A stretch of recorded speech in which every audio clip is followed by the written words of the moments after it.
तो लीजिए 2020 की लॉकडाउन वाली, कोरोना वाली, मास्क वाली दिवाली आ गई। सोचा था दिवाली तक तो सब कुछ निपट जाएगा, लेकिन दिए भी सोशल डिस्टेंसिंग पे लगाने पड़ रहे हैं। बहुत अच्छे।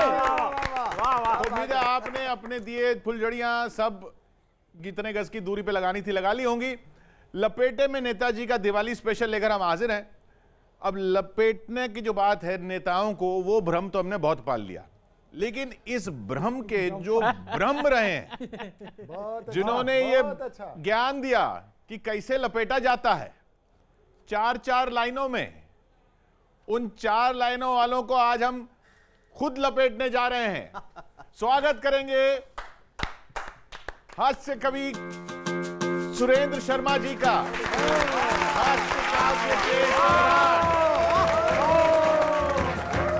सुरेंद्र जी, बहुत लपेटा आपने दुनिया को, हमने भी आपको लपेटने के लिए बहुत बड़े बड़े वाले बुलाए हुए हैं। मेरे से तो उम्र में सब बड़े ही हैं। हाँ, कितना आपसे उम्र में कैसे बढ़े? क्योंकि मैं बच्ची उम्र की बात करता हूँ, खर्ची उम्र की बात नहीं। उम्र वो नहीं होती जो आपने खर्च कर ली, उम्र वो होती जो आपकी बची हुई है। तो बची हुई आपकी ज्यादा है तो बड़े हुए।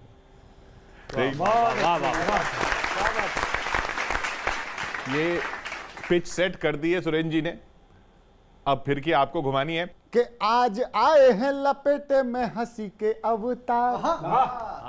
आज आए हैं लपेटे में हंसी के अवतार, सारे देश को दिवाली का मिला है उपहार। वो जो फेमस है ना आपकी, वो जो फेमस है ना आपकी, सुना दो एक बार लाइना 4-4-4। आज आए हैं लपेटे में हंसी के सरदार, सारे देश को दिवाली का मिला है उपहार। वो जो फेमस है ना आपकी, सुना दो एक बार लाइना 4-4-4, लाइना 4, लाइना 4-4-4, लाइना 4। देखो मुझे चापलूसी ज्यादा पसंद है। चाचा जी, मैं शुरुआत कर रहा था लपेट के और आपकी कविताओं के कैरेक्टर निकाल रहा हूं, कविताओं के भाव निकाल रहा हूं। सुनिएगा कि किया शेर का शिकार बिना तीर तलवार, किया शेर का शिकार बिना तीर तलवार, क्योंकि घरवाली से ज्यादा वो भी नहीं था खूंखार। किया शेर का शिकार बिना तीर तलवार, क्योंकि घरवाली से ज्यादा वो भी नहीं था खूंखार। और वो जो काड़ू था आपका कैरेक्टर मजेदार, वो भी 4-4-4, लाइना 4, वो भी 4-4-4, लाइना 4। कि आप पतियों के हैं गुरु, आप पतियों के हैं गुरु, आज आ गए रूबरू, करके जारी एडवाइजरी। हाँ, एडवाइजरी से एक चीज याद आ गई। हम सभी की बहुत यात्राएं हुई हैं आपके साथ, हमारा सौभाग्य है। अब कभी कभी हमको मंच पे जब आपका संचालन होता है, तो फिर जब आपके काव्य पाठ की बारी आती है तो आप हम लोगों को खड़ा करते हैं। हम लोगों को खुद खड़ा होना पड़ता है कि अब चाचा जी का काव्य पाठ होगा, तो आपके आमंत्रण करने के लिए छोटे माइक तक जाना होता है। तो कुछ एडवाइजरी होती हैं, जो उसमें सबसे बड़ी एडवाइजरी ये होती है चाचा जी कि ये सामने जो कैमरे चल रहे हैं इनको बंद करा।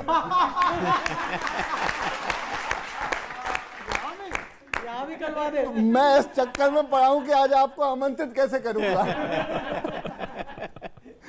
सुनिएगा कि आप पतियों के हैं गुरु, आ गए हैं आज रूबरू, करके जारी एडवाइजरी, टिप्स देना कीजिए शुरू। यहाँ लाखों हैं बीमार जिनके आप हैं अनार,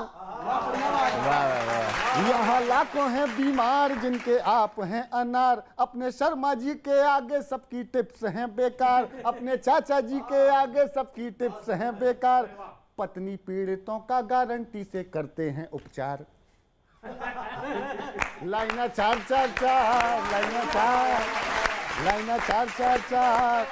के सारे जग को हंसाना है, मुस्कुराहटें लुटाना है, सारे जग को हंसाना है, मुस्कुराहटें लुटाना है, खत्म ना कभी हो सके आप पर वो खजाना है।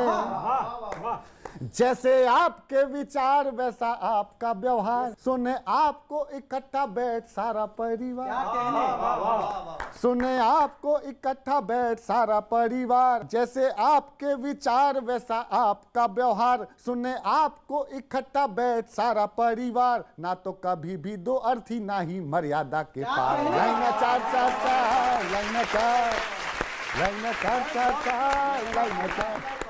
ये 4-4 लाइनें करके इस मकाम तक पहुंच गया। मेरे मामले में मंजिल निर्धारित नहीं करनी चाहिए और चलना रुकना नहीं चाहिए, जहां पहुंच जाओ वही मंजिल है। अगर आप मंजिल तय कर लेते हैं और नहीं पहुंच पाते तो आप में फ्रस्ट्रेशन पैदा होता है। क्या बात, चलना रोको मत, जहां पहुंच जाओ समझ लो यही मंजिल थी। क्या कहें। मैं भी हरियाणा का हूँ, सुरेंद्र जी भी हरियाणा के हैं। हमारे यहाँ दिवाली भी हाथ से रस्में मनाई जाती है। वो दो आदमियों में झगड़ा हो गया तो एक ने कहा मैं तेरे 30 दांत तोड़ दूंगा। अरे बोले 2 पे क्यों रहम किया? बोले दिवाली है, विशेष छूट दे रहा हूँ।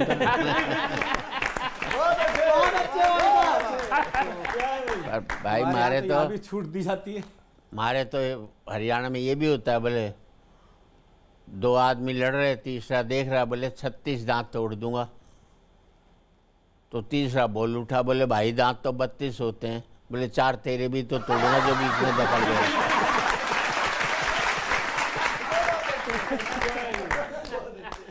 दरअसल होली के बाद दिवाली पे आया हूँ।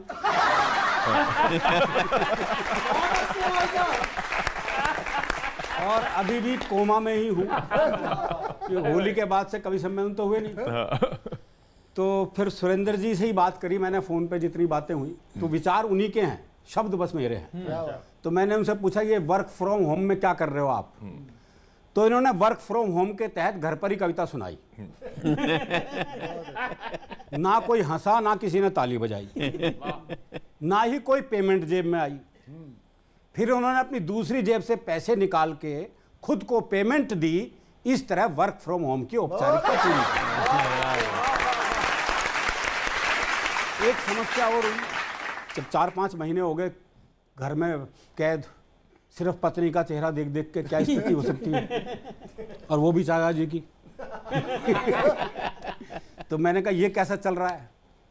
तो इन्होंने ही बताया मुझे। तो बोले बहुत दिनों से सोच रहा था कुछ अलग ढंग से जिया जाए और किसी महिला मित्र को फोन किया जाए, हाय हाय, वीडियो कॉल किया जाए। तो इन्होंने अपनी सबसे सुंदर महिला मित्र को वीडियो कॉल मिलाया, लेकिन उसने फोन ही नहीं उठाया। थोड़ी देर बाद लैंडलाइन पर उसका फोन आया। इन्होंने फोन ना उठाने का कारण पूछा तो उसने समझाया सारे ब्यूटी पार्लर बंद हैं,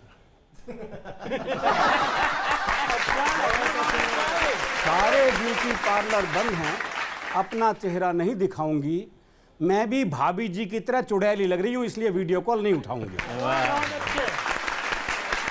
तो ऐसे कटा है इनका लॉकडाउन। कैसे कटा लॉकडाउन सुरेश जी आपका? मैंने अपने आप को कमरे में लॉक कर लिया ताकि लुगाई का मुंह नहीं देख सके, और आराम से कट गया। ना उसने मेरा देखा ना मैंने उसका देखा। लॉकडाउन मानसिक होता है। क्या बात। मानसिक लॉकडाउन अगर खत्म कर लें तो आदमी को हर जगह प्रसन्नता है।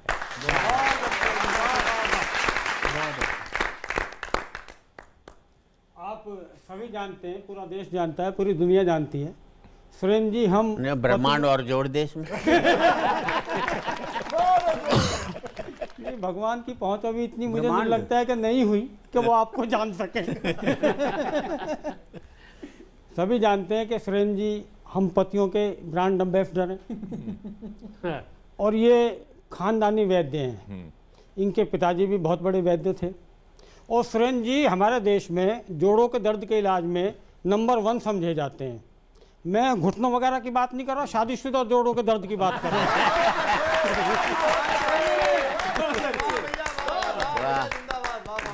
बहुत अच्छे भाई। अभी तो पीछे नासा ने घोषणा की कि वो चांद पर पानी मिल गया। मैंने सुरेंद्र जी से पूछ लिया चाहिए चांद पर पानी मिल गया, ये कैसे संभव हुआ? बोले अरे इतने सालों से करवा चौथ मना रहे हैं, महिलाएं चांद को इतना पानी दे रही हैं, अब भी वहाँ पानी नहीं पहुँचता क्या? बहुत अच्छे। और सुरेंद्र जी ना वरिष्ठता के हिसाब से हास्य कवियों में के आडवाणी है। अच्छा अच्छा। वरिष्ठता के हिसाब से सुरेंद्र जी वरिष्ठता के हिसाब से हास्य कवियों के आडवाणी है, पर इन्होंने कभी अपने आप को बस सुनने सुनाने वाली कहानी नहीं होने दिया। खूब नरेंद्र मोदी आए, अपनी सक्रियता से खुद को कभी अडवाणी नहीं होने दिया।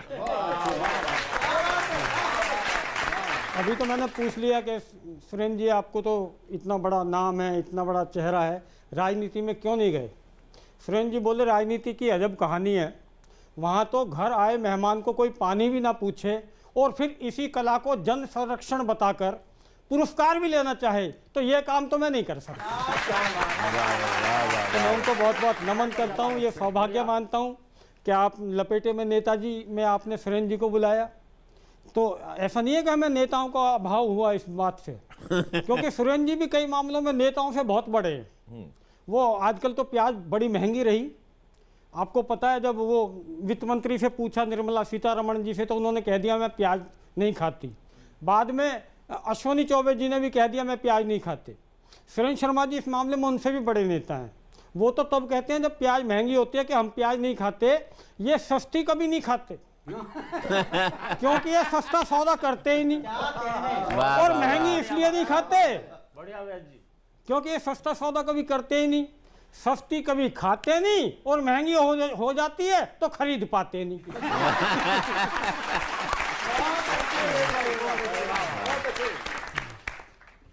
सुरेंद्र जी को सभी लोग किशोर जी चाचा जी कहते हैं, ये कवि समाज के जगत चाचा हैं। तो अरुण जैमिनी जी की एक कविता है राधे श्याम और सेब। अच्छा। मैंने उसका करेक्टर लेके सुरेंद्र जी के चाचा धर्म पर एक कविता लिखी है। ओहो, क्षमा चाहूंगा अरुण जी, इसमें आपका नाम लेके बोलना पड़ेगा। हाँ ये तो क्षमा मांगने वाली बात हाँ। चाचा जी को भतीजों का दस्ता चाहिए था नया, चाचा जी को भतीजों का दस्ता चाहिए था नया। अपना अरुण जैमिनी भी इंटरव्यू देने गया, चाचा जी ने पूछ लिया एक सवाल, अरुण ने बना दिया सवाल का बवाल। सवाल था, अरुण अगर तुम लाल किला कवि सम्मेलन में बुलाए जाओगे तो कौन सी कविता सुनाओगे? व्यंग्य पकड़िएगा। अरुण अगर तुम लाल किला कवि सम्मेलन में बुलाए जाओगे तो कौन सी कविता सुनाओगे? अरुण बोला आजकल लाल किले पर कविता सुनाता कौन है? क्या बहुत बात अच्छे, है, बहुत बढ़िया। अच्छे, वाह वाह चिराग वाह। अरुण बोला आजकल लाल किले पर कविता सुनाता कौन है, और जो लाल किले पर भी कविता सुनाए उसे लाल किले पर बुलाता कौन? चाचा जी को जवाब में मजा आया। अच्छा। चाचा जी को जवाब में मजा आया, उन्होंने सवाल आगे बढ़ाया, अच्छा किसी गोष्ठी में बुलाए जाओगे तो? अरुण बोला जी गोष्ठी की बात छोड़ दो, गोष्ठी से आप मेरी प्रतिभा का अंदाजा नहीं लगा पाओगे, क्योंकि आप ठहरे बड़े कवि, कविता के लिए गोष्ठी में थोड़ी आओगे। क्या बहुत बात अच्छे, क्योंकि आप ठहरे बड़े कवि, कविता के लिए गोष्ठी में थोड़े ही आओगे। और शुद्ध हास्य का पंच है, बोले आप ठहरे बड़े कवि, कविता के लिए गोष्ठी में थोड़े ही आओगे, और अगर गोष्ठी में ही जाना पड़े कविता सुनाने के लिए तो आपको क्या चाची बनाया एस्टेसी कराने के लिए?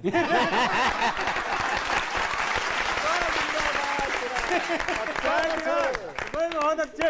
तो मैंने भी एक कल्पना की, अरुण जी ने बताया लॉकडाउन में कवि कैसे जी रहे हैं। किशोर जी क्या है, पहले सुरेंद्र जी कवियों के पास अलग सिचुएशन होती थी, उनको देश दिखाई देता था तो वो देश पर लिखते थे, उनको श्रृंगार दिखाई देता था तो श्रृंगार पर लिखते थे, हम लोगों को सिर्फ लॉकडाउन दिखाई दे रहा है। तो ये मैंने कल्पना की कि उन बड़े कवियों के पास अगर लॉकडाउन की सिचुएशन होती, उन्हें घर में रहकर घरवाली के आदेश पर काम करने पड़ते, तो कौन कौन कवि क्या क्या काम करता, उन्हीं की शैली में एक सिचुएशन सुनाता हूँ। सबसे पहले मैथिली शरण गुप्त जी, उनकी भाषा शैली से आप परिचित हैं। प्राची से उनको दूध उबालने की ड्यूटी दी गई है, अब गुप्त जी दूध उबाल रहे हैं रसोई में खड़े हुए, दूध उनके कंट्रोल में नहीं आता।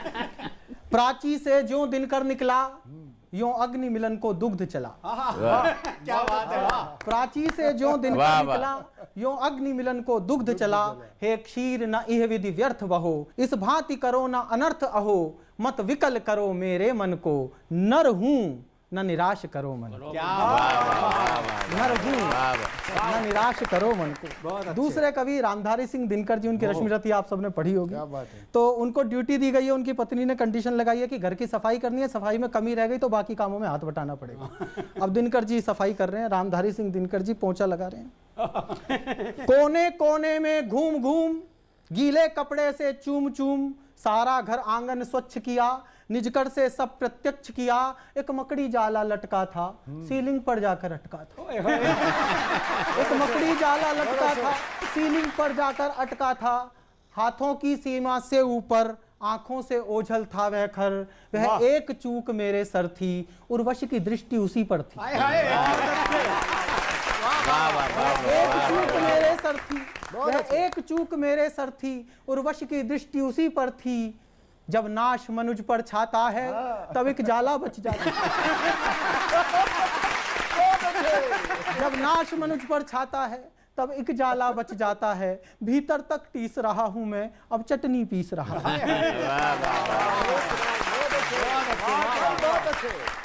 अगले कवि हैं इसमें काका हाथरसी, जो हम सब कवियों की हालत हुई।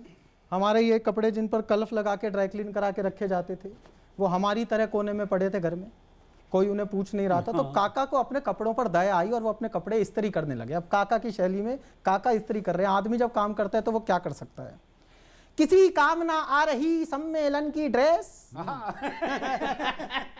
किसी काम ना आ रही सम्मेलन की ड्रेस, काका जी खुद लग गए करने कपड़े प्रेस। बहुत अच्छे, वाह। काका जी खुद लग गए करने कपड़े प्रेस, करने कपड़े प्रेस। गंध महकी घर भर में, क्या फूका का मंत्र गुंजा काकी के स्वर में। क्या फूका का मंत्र गुंजा काकी के स्वर में। जब तक काकी ने कमरे के भीतर झांका, कपड़े नहीं इस्त्री फूंक चुके थे काका। कपड़े नहीं इस्त्री फूंक चुके थे काका। इसमें अगले कवि हैं गोपाल दास नीरज जी। क्या बात। नीरज जी को ड्यूटी दी गई है मिक्स वेज बनाने की। अब नीरज जी रसोई में छौंक लगा रहे हैं, आनंद लीजिए। हींग भी गली न थी कि हाय छौंक जल गया। हींग भी गली न थी कि हाय छौंक जल गया। क्या हुआ जो फ्राई पैन का कलर बदल गया। सब्जियां मचल गई, मटर मटर उछल गया। ये हसीन सीन घर की लक्ष्मी को खल गया। वाह वाह वाह। अब इसके बाद जो घर में वो नीरज जी की शैली में सुने। ये हसीन सीन घर की लक्ष्मी को खल गया। सात सुर पिछड़ गए, छंद सब बिगड़ गए। फिर रसोई की तरफ किसी के पांव बढ़ गए। और हम डरे डरे श्लोक सुन खरे खरे। गैस की मशाल का कमाल देख बढ़िया भाई, वाह वाह वाह वाह। बहुत अच्छे चला। और इस श्रृंखला के अंतिम कवि हैं ओम प्रकाश आदित्य जी। वो शुद्ध हरियाणा के आदमी थे। उनको ऐसे काम बिगाड़ने की कोई जरूरत नहीं थी। वो सीधे कह सकते थे कि नहीं करूंगा मतलब नहीं करूंगा। तो उन्हीं की शैली में उन्होंने साफ साफ धमका दिया कि नहीं करूंगा, कि काम ना करूंगा कोई हाथ ना बटाऊंगा मैं, मेरे हिस्से कोई काम डाल नहीं सकती। अच्छा, काम ना करूंगा कोई हाथ ना बटाऊंगा मैं, मेरे हिस्से कोई काम डाल नहीं सकती। काव्य की अनन्य प्रतिभा से मैं दमकता हूँ। प्रतिभा ये कपड़े खंगाल नहीं सकती। प्रतिभा ये कपड़े खंगाल नहीं सकती। भाव में पगा के शब्द काव्य भोग भोगता हूँ। भाव में पगा के शब्द काव्य भोग भोगता हूँ। लेखनी ये दाल तो उबाल नहीं सकती। घर से निकालेगी तो थाने चला जाऊंगा मैं, मुझको तू घर से निकाल नहीं सकती। वाह भाई, वाह वाह वाह वाह वाह। समझ में नहीं आया, आप ये लॉकडाउन में कवियों की स्थिति सुना रहे थे लॉकडाउन में। और आपकी भी यादें ताज़ा कर दी होंगी चिराग ने, कि हमारी भी, हम श्रोताओं के रूप में यादें ताज़ा करती इतने सारे कवियों के नाम लेके। और आदित्य जी, अब तो चेकोस्लोवाकिया रहा ही नहीं, लेकिन पर आपने आदित्य जी के साथ पढ़ा। काका जी थे, हुल्लड़ जी होते थे, शैल जी होते थे। उस जमाने के कवि सम्मेलन और अब ये, इनमें क्या फर्क है? आज के आले में तब की फर्क ये थी कि तब संकट पर कविता लिखी जाती थी। आजकल कवि लोग कविता के जरिए संकट पैदा करते हैं।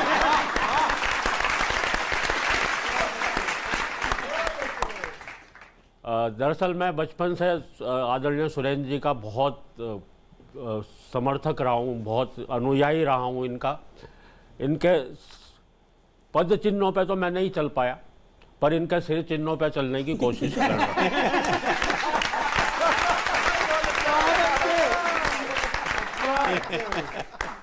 हूँ।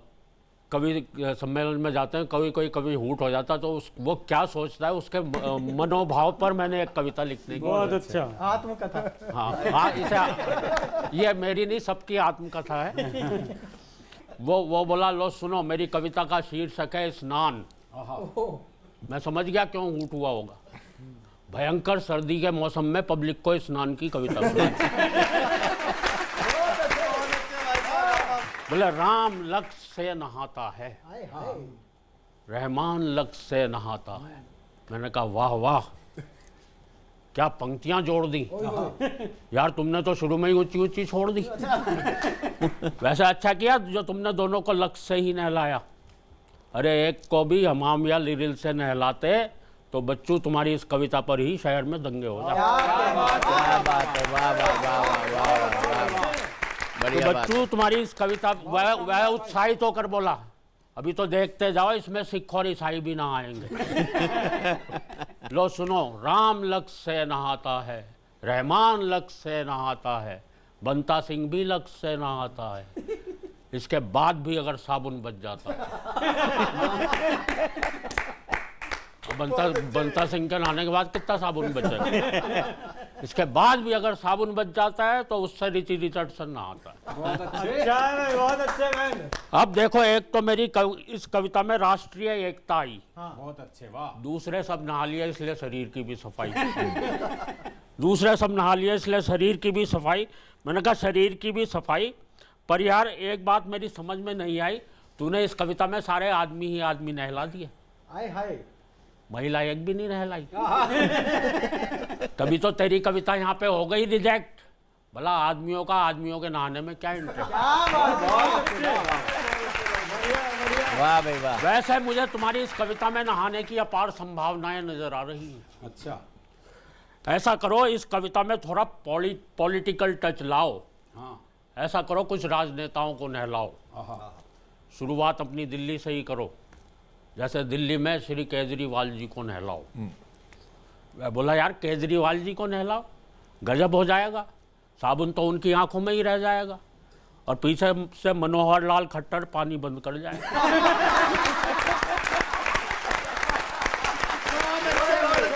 वाह वाह वाह वाह। मैंने कहा फिर ऐसा कर दो, इस कविता में प्रधानमंत्री जी और अमेरिका के राष्ट्रपति को नहलाओ, और ऐसा करो पाकिस्तान के राष्ट्रपति को नहलाओ। वह बोला यार क्या कहा, पाकिस्तान के राष्ट्रपति को नहलाओ। अरे यार क्या कहा, पाकिस्तान के राष्ट्रपति को नहलाओ, भला उसके बारे में क्या कहा जाए। ऐसा साबुन कहाँ से लाया जाए जो उसके मन का मैल भी साफ।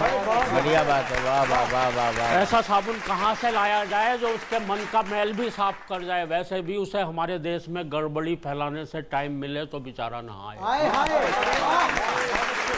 वैसे भी उसे हमारे देश में, मैंने कहा पर एक बात मेरी समझ में नहीं आ रही है, तुम सबको लक्ष्य से ही नहलाने के पीछे क्यों पड़े हो।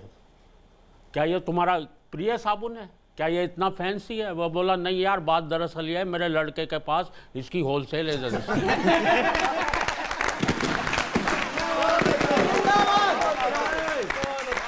तभी मेरे अंतरतम से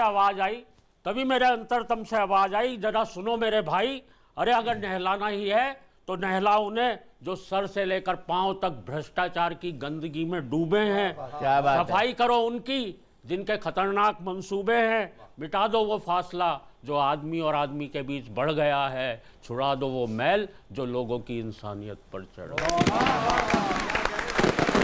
छुड़ा दो वो मैल जो लोगों की इंसानियत पर चढ़ गया है। नहलाओ उन्हें जो एक दूसरे पर कीचड़ लगाते हैं। नहलाओ उन्हें जो भाई से भाई को लड़ाते हैं। और उन्हें तो खौलते पानी से नहलाओ जो लोगों को खून से नहलाओ। क्या बात है, वाह वाह वाह वाह वाह। सिर्फ बाहर का स्नान लुटेरा बनकर आदमी की आत्मा को लूट जाता है और किसी साबुन वाबुन की जरूरत नहीं पड़ती दोस्त। सिर्फ आंखों के पानी से ही मन का मैल छूट हाय हाय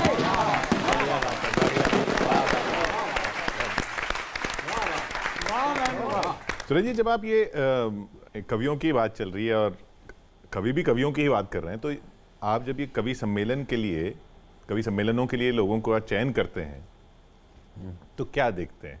मतलब इस कवि को बुलाया जाए, जैसे मैथिली चरण जी की बात की इन्होंने, वो सब तो बड़े बड़े कवि थे, सियाराम मैं चरण सिर्फ जी को। एक देखता हूँ, हम्म, कोई भी कवि ऐसा नहीं हो हम्म, जो आदमी को आदमी से तोड़ने की बात करे, क्या बात है, वाह आदमी को आदमी से जोड़ने की। सब तोड़ रहे हैं मुल्क को, राजनेता हो, धर्म हो, जितनी भी सेवाएं सब तोड़ने पर लगे। अगर हम भी तोड़ने की बात करने लग जाएंगे तो मुल्क किसकी ओर निहारेगा कि यार जोड़ने की बात कौन करे इसमें। बहुत अच्छे,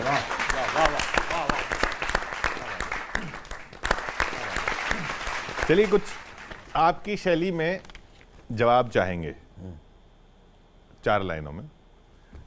4 लाइनों में या 1 लाइन में जितना मैं तो 1 की 4 करूँगा क्या भाई, जवाब चाहिए बस। हाँ, 1 2 का 4 कर दीजिए। हाँ। पहला सवाल, ये दिवाली पिछली दिवाली से क्यों अलग है? पिछली दिवाली में पैसों से मनाई गई, ये दिवाली दिवाले से मनाई जाएगी।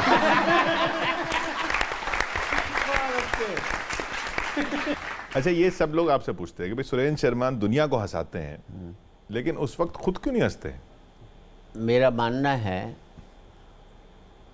इसके 2 वजह। एक तो मेरी रेपुटेशन ही ऐसी है कि मैं घर में मुस्कुरा भी दूं तो घरवाली पूछती क्या बात है, आज तबीयत खराब है कि। दूसरे ऑर्गेनाइजर ने एक बार पैसे काट लिए थे जब मैं हंसा था।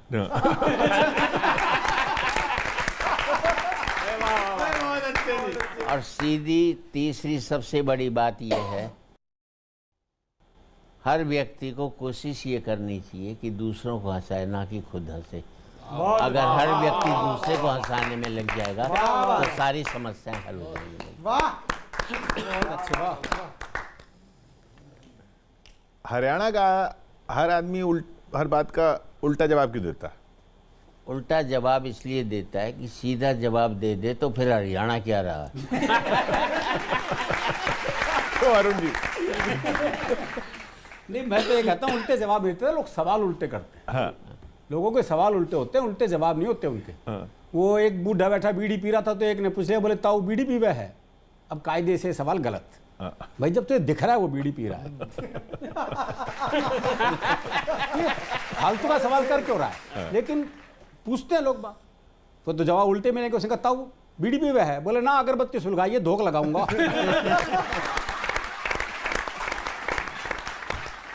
सुरेंद्र शर्मा चुनाव क्यों नहीं लड़ते? मैंने देश की जनता को प्यार से जीत लिया है तो लड़कर जीतने की क्या है?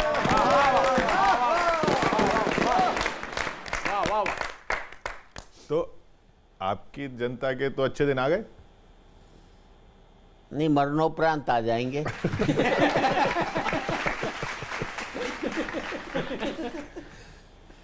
वो कहते हैं जब भगवान अकल बांट रहे थे तो सुरेंद्र जी कहाँ खड़े थे?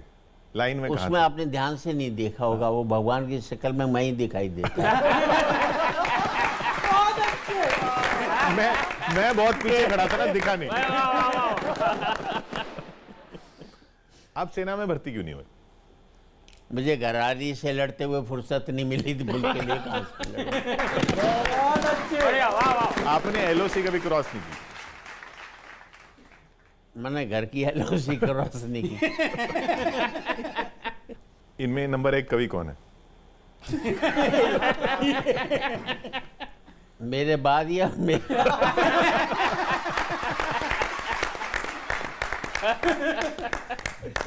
इश्क के दाग सब बराबर हैं। हाँ। इसमें छोटा बड़ा नहीं होता। हाय हाय बात है, वाह वाह वाह वाह। बहुत अच्छे, वाह बढ़िया। हरियाणा से सवाल है अरुण जी का ही कि भाई बहस में पत्नी को कैसे हराया जाए?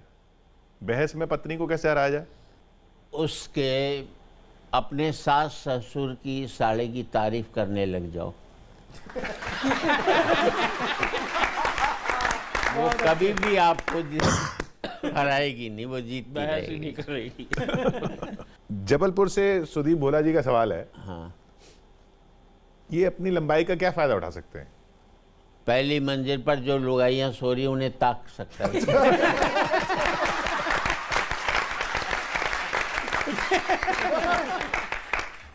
किशोर जी, मेरी क्या आदत है, मैं जब कवियों में बैठता हूँ तो मिमिक्री करता हूँ, और जब मिमिक्री वालों में बैठता हूँ तो कविताएं पेलता हूँ। तो आज क्योंकि मैं कवियों में बैठा हूँ और हमारे सामने सुरेंद्र शर्मा जी बैठे हैं, तो सुरेंद्र जी की मिमिक्री भी मैं बहुत बचपन से करता हूँ, इनके साथ यात्राओं में भी हम लोग खूब करते हैं, और मुझे पता होता है सुरेंद्र जी के दिमाग में इस समय क्या चल रहा है। सुरेंद्र जी के दिमाग में इस समय चल रहा होगा, देखो अब सुरेंद्र जी मेरे अंदर आ जाएंगे। आजकल हंसाना बहुत मुश्किल काम हो गया है, इनकी कविताएं सुन के तो मेरे को हंसी नहीं आती और मेरी शक्ल देख के इनकी उड़ गई। अभी महेंद्र जी पूछ रहे थे, वहां पीछे में बैठे हुए थे, महेंद्र जी ने सुरेंद्र जी से पूछा, चाचा जी एक बात बताओ, आप आज घर से नाश्ते में क्या खा के आए हो?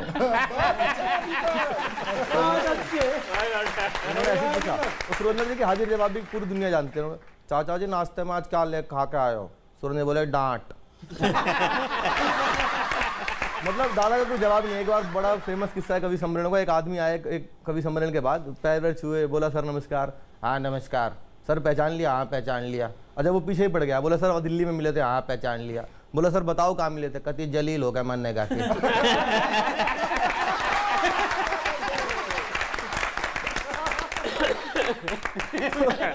तो दादा की हाजिर जवाबी का कोई जवाब नहीं है। मैं 4 लाइनें सुना रहा हूँ, सुरेंद्र जी क्या सोचते आज के इस प्रोग्राम में आने से पहले सुनिएगा। न्यूज़ 18 से फोन आया, बोला थाने लपेटे में आना है, कितना पेमेंट भिजवाना है? मैं बोला अरे ऐसी बात है, मैं तो चाहे सारा दिन जुला लो, 7 महीने से घर पड़े हैं, फ्री में ही बुला लो। और सुरेंद्र जी के जवाब वाकई बहुत सटीक होते हैं। कई सारे राजनेता मेरे सपने में आए, मैंने देखा वो सुरेंद्र जी से सवाल कर रहे हैं और दादा का वही 1 लाइनर जवाब। राजनाथ सिंह जी से दादा की बात हुई, राजनाथ सिंह जी ने बड़ा गंभीर सवाल पूछा देश के बारे में और सुरेंद्र जी ने कितने मजे मजे में उनको जवाब दिया। राजनाथ जी ने पूछा, मैं समझता हूँ सुरेंद्र जी, जहाँ तक प्रश्न चाइना का है तो हमने राफेल को तिलक लगा दिया है। अब राफेल को तिलक लगाने की जरूरत नहीं है, उसमें चाबी लगा और स्टार्ट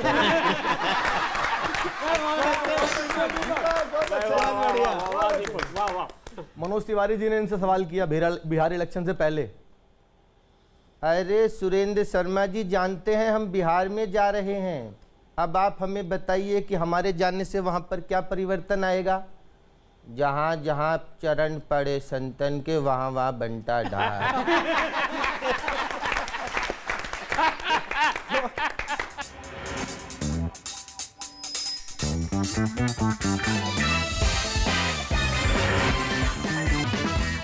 दीपावली का त्यौहार है, लपेटे में नेताजी का आज तो खैर बहुत ही शानदार एपिसोड है। मैं चाहता हूं कि राजनीति के बहुत से दृश्य देखे पिछले 7-8 महीनों में, ये दिवाली नेता कैसे मना रहे हैं। कुछ नेता, बहुत सारे नेता हैं तो कुछ नेताओं की दिवाली खास हुई, वो मैं दिवाली का एक छोटा सा पैरोडी सॉन्ग सुनाता हूँ, सुनिए। कि दीपावली मनाए अडवाणी, हम तो कोरट से हो गए बरी राजा जानी। दीपावली मनाए अडवाणी, दीपावली के जोशी जी बटवाएं मिठाई, दीदी माँ भी गाएं बधाई, कल्याण सिंह की आंखों में पानी, कल्याण सिंह की आंखों में पानी, ओ माँ दीदी खुशी से ना फूली समानी। दीपावली मनाए अडवाणी, यानी कोरट से हो गए बड़ी राजा जानी। दीपावली। और देखिए मुंबई चलते हैं कि उद्धव जी फुल झड़ियां हिलाएं, उद्धव जी फुल झड़ियां हिलाएं, शरद पवार मंजीरे बजाएं। मजीरे बजाने का आनंद सुख, मजीरे का सुख क्या होता है कि लड़ने वाले लड़ते रहते, मजा तीसरे को आता है। कि शरद पवार मजीरे बजाएं, कंगना की दी कंगना की दी बाल कनिया गिरानी और राउत करें जय शिवा जय भवानी। दीपावली मनाए वाह भाई वाह वाह। दीपावली। और देखिएगा कि मोदी जी राफेल उड़ाएं, मोदी जी राफेल उड़ाएं, राहुल सुतली बम्ब जलाएं, राहुल सुतली बम्ब जलाएं। जनता पूछे कब है थाली बजानी, जनता क्या बात है भाई, वाह वाह वाह वाह। थाली बजानी। इस कोरोना की वैक्सीन कब तक है आनी, दीपावली मनाए अगवानी। और देखिएगा यूपी में कैसे मनी कि अबधपुरी दुल्हन सी सजा दी। जैसा चाचा जी ने कहा कि काम जोड़ने का होना चाहिए कि अबधपुरी दुल्हन सी सजा दी, योगी ने भगवा रंग बादी, मिलजुल के मंदिर की नींव थी भरानी। वहां की पंक्ति अगली है और संदेश पूरे देश को कवियों का है। अगर बात अच्छी लगे तो आशीष चाहता हूं।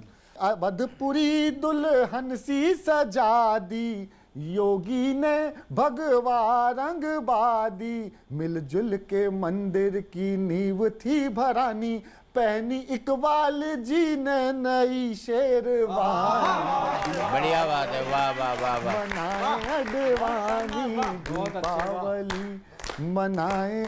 आखिरी देखिएगा और इस कार्यक्रम का संदेश जो होना चाहिए था, एक दिया उनका भी जलाएं, एक दिया उनका भी जलाएं, सरहद से जो लौट ना आए, सरहद से जो लौट ना आए।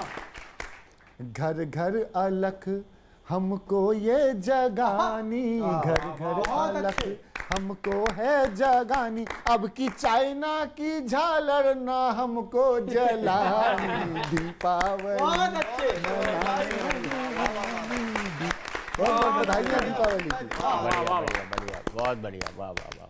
कुछ तस्वीरें दिखाते हैं आपको, आपकी राय लेंगे उन पे, एक एक करके बस तस्वीरें कुछ दिखाते हैं। पहली तस्वीर ये देखिए, ये हमारे प्रतिनिधि थे लोकसभा के अंदर, हाँ हाथरस के कवियों के। अगली इन्हें बनाओ जी। ये कभी भी मैच हार नहीं सकते, क्रिकेट का मैच भी खेलेंगे, इसलिए हार नहीं सकते कि गेंदबाज भी यही होंगे और एम्पायर भी यही होंगे।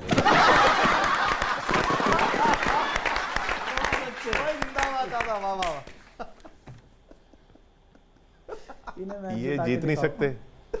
नहीं, ये क्रिकेट की टीम में तो शामिल हो जाते हैं, हाँ। पर 14वें खिलाड़ी होते हैं।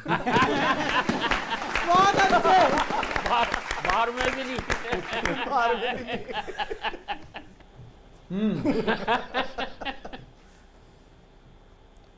इनका वही हश्र लिखा है जो हर प्रेसिडेंट का, प्राइम मिनिस्टर का पाकिस्तान में होता है।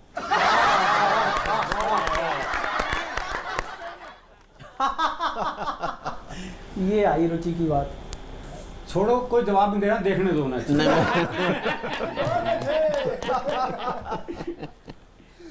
ये खूब लड़ी मर्दानी, ये तो झांसी वाली रानी। क्या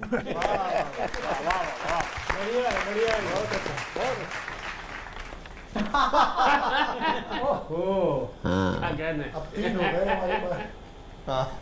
जरा कठिन है लेकिन फिर भी बता दूं, मुकद्दर मेहरबान तो गधा पहलवान। क्या बात है दादा, वाह वाह वाह वाह वाह वाह वाह। पूरा जो साल 2020 का बीता है, बस 2021 जो है, 20 जो है, जो दे कर के गया है, 21 जब जाए तो हमें जायदाद देकर जाए, ना कि कर्जा दे कर के जाए। एक कविता मैं आपको समर्पित करना चाहता हूँ। हास्य की कविता है भरपूर, आप भी आनंद लें। भगवान भगवान किसी को ऐसा सपना ना दिखाए जिसमें मल्लिका शेरावत भगवान को प्यारी हो जाए। देखो मैं बता दूं, क्लियर बता दूं, मैं सपनों की बात कर रहा हूं, वो बिल्कुल ठीक ठाक हैं, सही सलामत हैं। आप अपनी उम्मीदें कायम रखें। जिनकी बच्चियों भगवान किसी को ऐसा सपना ना दिखाए जिसमें मल्लिका शेरावत भगवान को प्यारी हो जाए।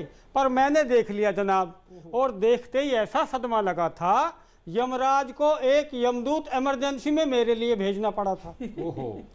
कवियों का हीरोइनों पर मरने का यह पहला प्रयास नहीं था।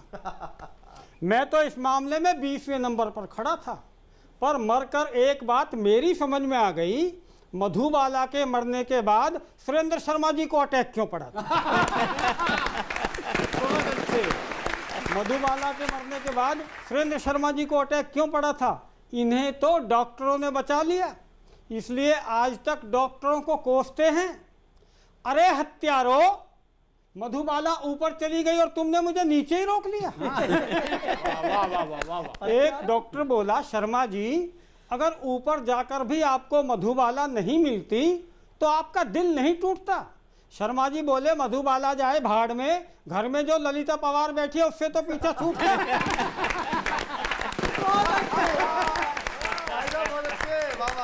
खैर मैं इस मामले को ज्यादा नहीं रोना चाहता, मधुबाला के चक्कर में अपनी मल्लिका को नहीं खोना चाहता। तो मैंने यमदूत से कहा, यमदूत भैया जरा जल्दी चलो, नहीं तो मल्लिका वाला यमदूत काफी दूर निकल जाएगा, फिर ये मेरा मरना भला मेरे किस काम आएगा। अच्छा।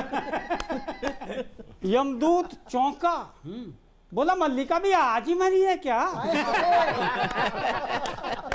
मैंने कहा हाँ। सुनकर वह रोने लगा। मैंने कारण पूछा तो बोला, अपने मुकद्दर को रो रहा हूं। एक यमदूत वो बहुत अच्छे। एक यमदूत वो जो मल्लिका को कांधे पर बिठा कर ले गया होगा, एक मैं जो तुम्हें ढो रहा हूं। वाह भाई वाह। बहुत अच्छे भाई वाह। खैर किसी तरह यमपुरी आई तो पता लगा वहां भी हाहाकार था। वो यमदूत मल्लिका को लेकर फरार था। यमराज की सारी टीम माथे पे हाथ धरी बैठी थी, सबकी नानी मरी बैठी थी। वो तो शुक्र है तभी वो मल्लिका को लेकर वहां आ गया। अगर थोड़ी देर और नहीं आता तो औरों का तो मुझे पता नहीं, मैं तो मरा मराया दोबारा मर गया। वाह। यमराज ने पूछा, अरे मूर्ख, इतना समय कहाँ लगाया। यमदूत ने बताया, इनका मन बहला रहा था, इन्हें घुमा फिरा टहला रहा था। यमदूत के मल्लिका को घुमाने पर यमराज अंदर ही अंदर जला। आज उसे पहली बार अपना यमदूत न होकर यमराज होना खला। फिर झेप मिटाते हुए मल्लिका से बोला, फील मत करना मल्लिका। वाह वाह वाह वाह वाह वाह। फील मत करना मल्लिके, मैंने तो गैराज से भैंसा निकालकर स्टार्ट भी कर लिया था।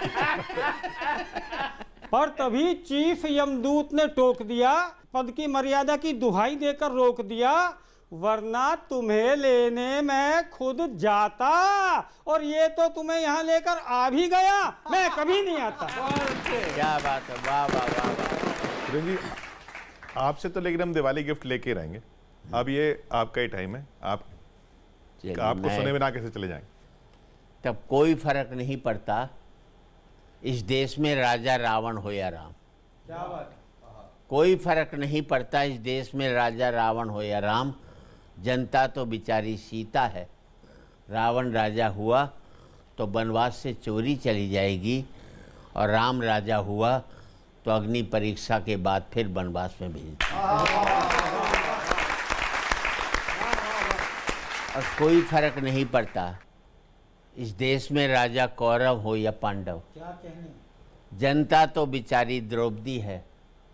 कौरव राजा हुए तो चीरहरण के काम आएगी, और पांडव राजा हुए तो जुए में हार जाएगी।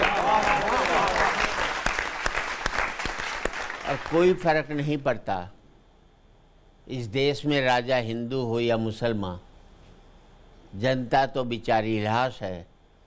हिंदू राजा हुआ तो जला दी जाएगी और मुसलमान राजा हुआ तो दफना दी। बहुत बहुत शुक्रिया। बहुत बहुत धन्यवाद।